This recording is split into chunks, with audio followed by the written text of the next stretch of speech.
안녕하세요. 그만하세요.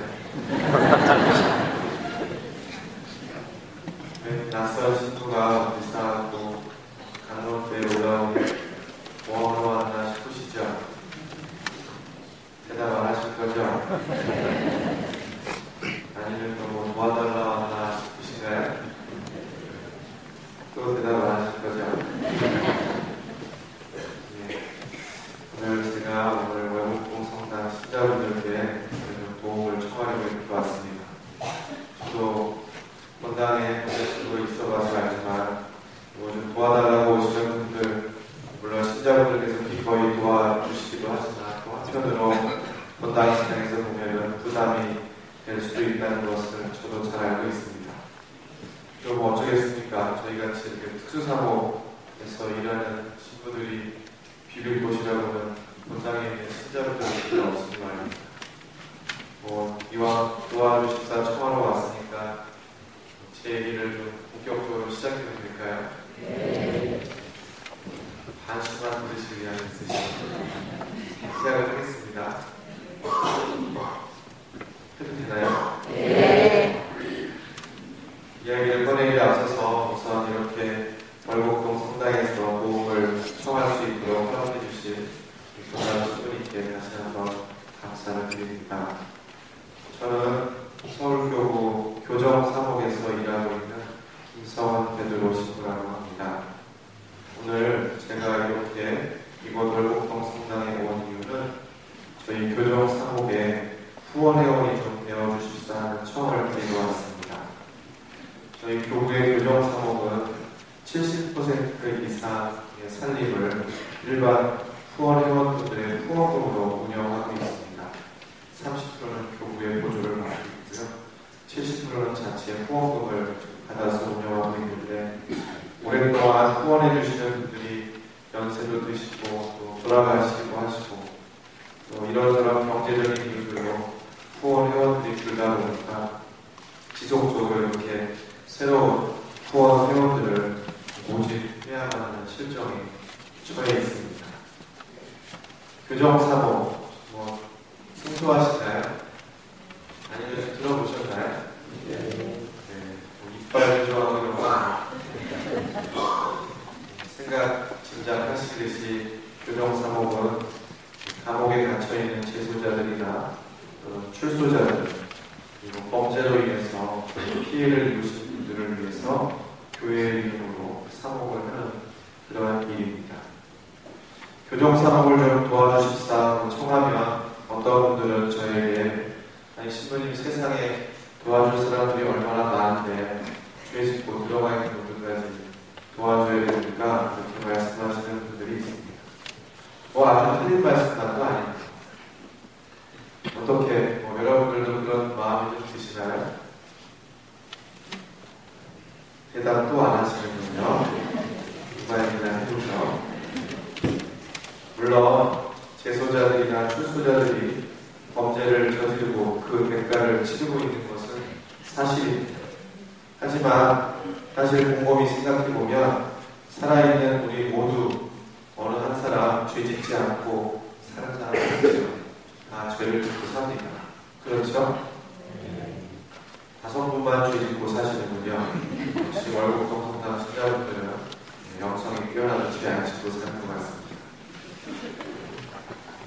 제가 이런 말씀 드리면 신부님 그래도 저는 교도소 갈 정도의 죄는 짓고 살지 않습니다. 이렇게 말씀하시는 분들도 있습니다.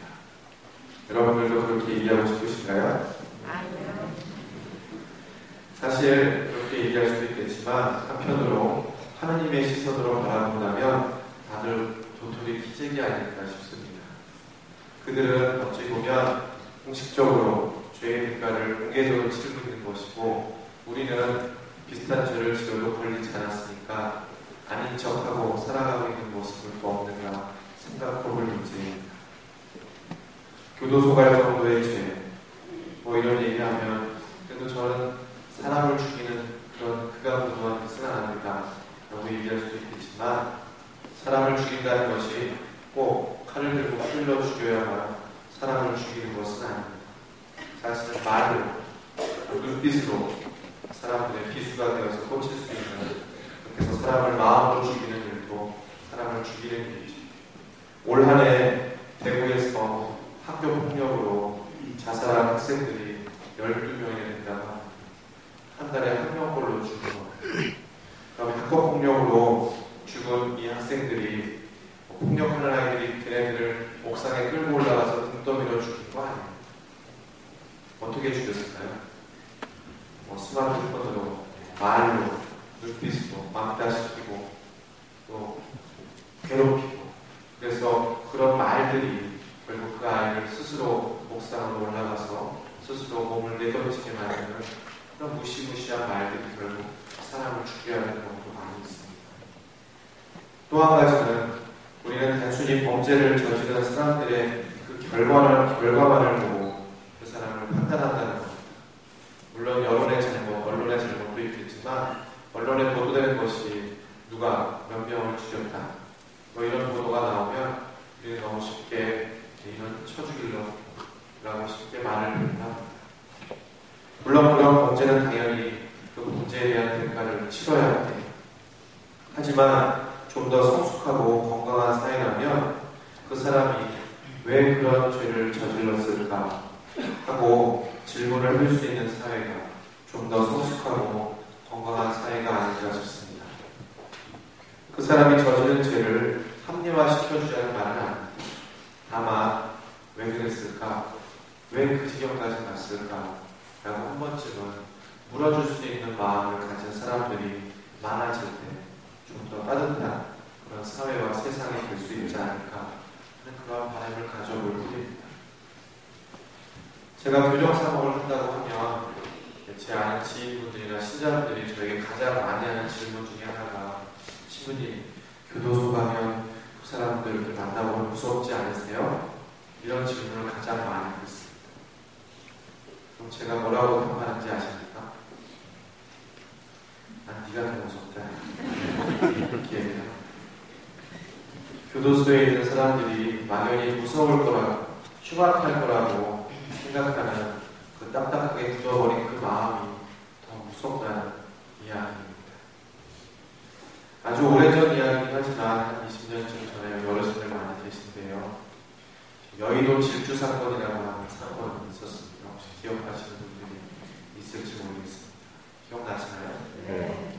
지금은 여의도가 공원이지만 그 당시는 여의도가 광장이었습니다. 그래서 거기서 롤러스케이트 타고 자전거도 타고 하는 그런 광장이었죠. 그런 광장에 20대 초반에 온 정신 나간 놈이 택시를 몰고 질주해서 자전거를 타고 놀던 3명의 어린이를 죽이게 되는 그런 사건이 일어났었습니다. 언론에도 크게 보도가 되었었고, 그 친구는 사형 선고를 받고 1997년에 사형 집행을 당해서 지금 이 세상 사람은 아닙니다. 그 젊은 친구의 이름은 김용재라고 합니다.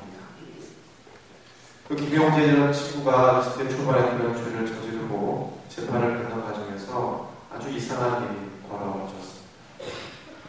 그 죽은 아이 3명의 그 죽은 아이 중에 한 아이의 할머니께서 그 김용재라고 하는 친구를 사형 집행시켜서는 안 된다는 탄원서를 법원에 제출하게 됩니다. 자기 손주가 그 녀석 때문에 죽게 되었음에도 불구하고 그 김용재를 사형시키면 안 된다. 그분이 천주교 신자셨는데 당시에 교장님이셨던 김수환 추기경님도 찾아가서 이러한 사정 얘기를 드리고, 추기경님께서도 이 김용재를 사형시켜서는 안 된다는 탄원서를 써주십사 부탁을 드렸고, 김수환 추기경님도 탄원서를 써주신 적이 있습니다. 이 할머니는 급기야 이 김용재를 당신의 호적에 입적시키시고 당신의 양아들로 삼으셨습니다. 이 할머니가 왜 그런 일을 하게 되었느냐? 그것은 재판 과정 중에 이 김용재가 전해온 어린 시절의 이야기를 우연치 않게 들었기 때문입니다. 이 김용재는 아주 어렸을 적에 약을 잘 먹어서 눈이 잘 보이지 않습니다. 아주 시력을 잃으면 안 되고요. 책을 보려면 가까이서만 봐야 볼 수 있는 그런 친구였습니다. 그런 친구가 그런 선생님들을 잘 만나서 중학교, 고등학교를 졸업하게 됩니다. 그리고 사회에 나와서 열심히 살아보려고 직장에 취직했는데 어디 그렇게 잘 보이지 않는 그런 사람을 마음 깊게 써줄 사장님이 몇이나 있겠어요. 3일이 멀다 하고 직장을 쫓겨나게 됩니다. 사건이 일어났던 거 다 알고 네 번째 나갔던 직장에서 3일 만에 쫓겨났던 아침인 거였습니다. 아침에 출근하니까 사장님 그만 나와요. 이 아이는 열심히 살아보려고 해도 잘 되지 않고 너무 속상해서 소주병 같은 거 사들고 여의도 광장을 향하게 되었습니다. 소주 한 병 먹고 이렇게 아이를 바라보는데 그래 이렇게 살려고 열심히 살아보려고 하는데도 왜 난 안 될까? 왜 받아들여주지 않을까? 그런 마음이 들었는데 자전거 타고 노는 아이들을 보니까 그 아이들이 너무 행복해 보이더라고요.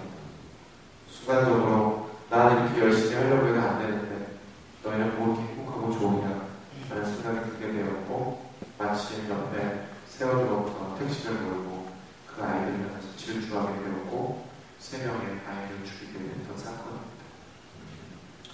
그 할머니는 그 손주를 잃었을 뿐 아니라 그 손주를 잃은 충격으로 며느리가 죽게 되었습니다. 그리고 그 며느리가 죽은 충격으로 시아버님이 돌아가시게 됩니다. 집안이 완전히 풍파상이 났음에도 불구하고 이 할머니는 김용재를 사형시키지 않는다는 노력을 백방으로 했습니다. 물론 이 김용재는 대전교도소에 수감이 되었고 대전교도소에서 요셉이라는 이름으로 세례도 받았습니다. 1년에 2-3번은 이 할머니가 꼭 이 김용재 요셉을 찾아가고 있습니다. 가실 때마다 항상 안경 하나 새로 해가시고 꼭 떡 한 말 해가시고 안경은 그 요셉을 주려고 맞추는 안경이고 떡 한 말은 교도관을 주는 떡입니다. 우리 용재 좀 잘 우리 용재 좀 이쁘게 봐달라고 교도관을 드리는 떡입니다. 그 김용재 요셉은 할머니가 가시는 날은 고개를 한번 쳐들지 못합니다. 이사 시간 내내 죄송하다는 말을 하고 할머니 얼굴 한번 보지 못하고 그렇게 다시 교도소로 들어가고 했었습니다. 저도 한번 그 할머니를 모시고 대전으로 이사를 간 적이 있었는데 올라오는 길에 할머니한테 한번 그런 질문을 드려봤습니다. 할머니, 용재 안 미우세요? 그러니까 그 할머니 하시는 말씀이 왜 안 믿겠어요? 미워는 죽이고 싶죠. 마음 같아서는 정말 백석위에 갈아버리고 싶은 마음. 그런데 그 아이가 고아로 살아온 얘기를 듣고 나는 마음이 짠하잖아요. 그리고 예수님께서 용서하고 하셨잖아요. 잘은 안 되지만 용서해보려고 노력하고 있는 중이에요. 무슨 말씀을 더 여쭤볼 수가 없었습니다. 아무튼 그런 노력에도 불구하고 김용재 요셉은 97년도에 사형 집행을 당하고 28이라는 젊은 나이에 세상을 떠나게 되었습니다. 예전에 마카파, 지존파 혹시 들어보셨죠? 마카파의 아류자니 지존파입니다. 사회 불특정 부자들을 막 잡아다가 토막살인하고 화덕에 꽂고 그런 아주 있을 수 없는 일을 벌이는 그 지존 마카파 아이들입니다. 그 아이들이 4인 정도 나이가 21, 22 강남에 가서 무조건 좀 잘 산다 싶어 보이는 사람 잡아다가 저 전라도 한평에서 토막살인하고 화덕에 꽂고 그런 일을 저질렀습니다. 더 죽이지 못해서 분한 그랬던 놈들인데 그놈들이 잡혀서 한평경찰서에 가서 조서를 쓰게 되었습니다. 그 조서를 쓰는 경찰관이 천주교 신자셨는데 하루 종일 조서를 쓰면서 그 아이들이 살아온 또 커온 이야기를 듣다 보니 참 기가 차더랍니다. 저녁이 다 되어서 저녁 식사 시간이 되었고 유치장에서 밥이 나오긴 하지만 유치장 밥 주머니 돈이 많아서 밥 한 그릇씩 먹으라고 배달을 시켜준다. 그 중에 한 녀석이 그 국밥을 먹다 말고 눈물을 흘리더라고요. 왜 그러냐고 물어봤더니 그 녀석 하는 말이 자기 평생 살아오면서 누가 자기한테 밥 사준 게 처음이에요. 그러면 그 밥을 먹으면서 눈물을 흘렸다고. 물론 그 친구들도 그 당시에 바로 사형 집행이 되어서 이 세상 친구들은 아닙니다. 그런 것들을 보면 과연 그들이 사회가 좀 더 따뜻이 품어주지 못한 그런 무책임함, 또 우리의 무관심의 죄는 어디 없는 걸까, 그런 생각을 해보게 됩니다. 저희들 구치소 교도소만 가는 게 아니고요, 소년원도 가는 미성년자애들 가서 문신 그리고 보면 참 기가 차죠. 소년원 가는 경우들을 보면요, 참 놀라운 경우가 많습니다. 예를 들어 두 아이가 사춘기 때 방황하고 사고도 치고 그러지 않습니까? 특히 남자애들은 가출을 해고 사고도 치고 그러는데, 두 아이가 예를 들어서 이렇게 오토바이를 훔쳤다고 가정을 보면 이놈이 훔치자고 꼬셨고 얘는 맘만 봤어. 두 놈이 잡히면 당연히 오토바이 훔친 녀석이 소년원을 가야 되는데 그렇지 않습니다. 비록 오토바이 훔쳤더라도 이놈이 부모가 있으면 부모를 불러다가 부모에게 한 번 더 이러면 그때는 용서 못합니다. 몸으로 뛰는 것은 계속 저와 저희 교사들이 열심히 뛰도록 하겠습니다. 다만 여러분들은 기도와 물질적 후원으로 저희가 하느님에 이렇게 함께 마음 써주시면 하는 바람입니다. 감옥에 갇힌 예수님을 찾아주신 그 보잘것없는 형제들에게 여러분들의 관심과 사랑을 베풀어 주셨으면 청을 드려봅니다. 적어도 마지막 심판날에 가서 할 얘기는 있지 않겠습니까? 그런 생각 같습니다. 잊지 마십시오. 여러분들이 힘들고 어려울 때 주님하고 기도하는, 그리고 고백하는, 항상 기도드리는 저 십자가에 매달려 계신 예수님, 저분도 2000년 전에는 사용해 주셨다는 것을 여러분들 기억해 주시면 고맙겠습니다. 이제 이 정도 말씀드리면 알아들을 기가 있는 분들은 어느 정도 알아들으실 거라 생각이 듭니다.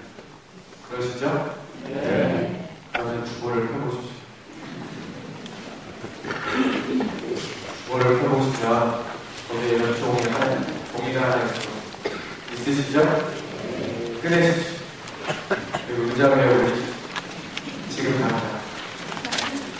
천주교 서울대교구 사회개혁상호위원회 후원회 어린이원 성가대 위에 볼펜이 있습니다. 볼펜 꺼내십시오. 여러분들 밑에 볼펜 있습니다. 볼펜 꺼내십시오. 자, 이제 적기 시작합니다. 이름 적으십시오. 지금 적으세요.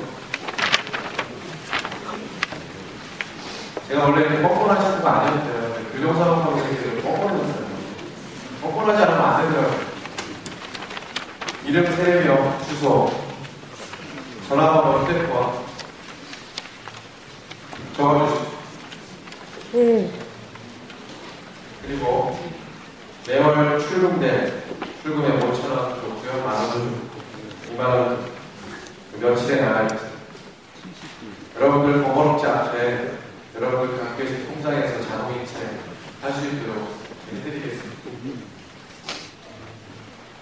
잘 기억이 안 나시면요, 이름하고 전화번호하고 휴대폰 번호만 잘 적어주시면 저희가 금주대로 저희 직원들이 여러분들한테 전화 드리겠습니다. 그래서 적지 못한 분들은 그때 말씀해 주셔도 되고요. 지금 적을 수 있는 것들만 적어주시면 되겠습니다. 다 적으셨나요?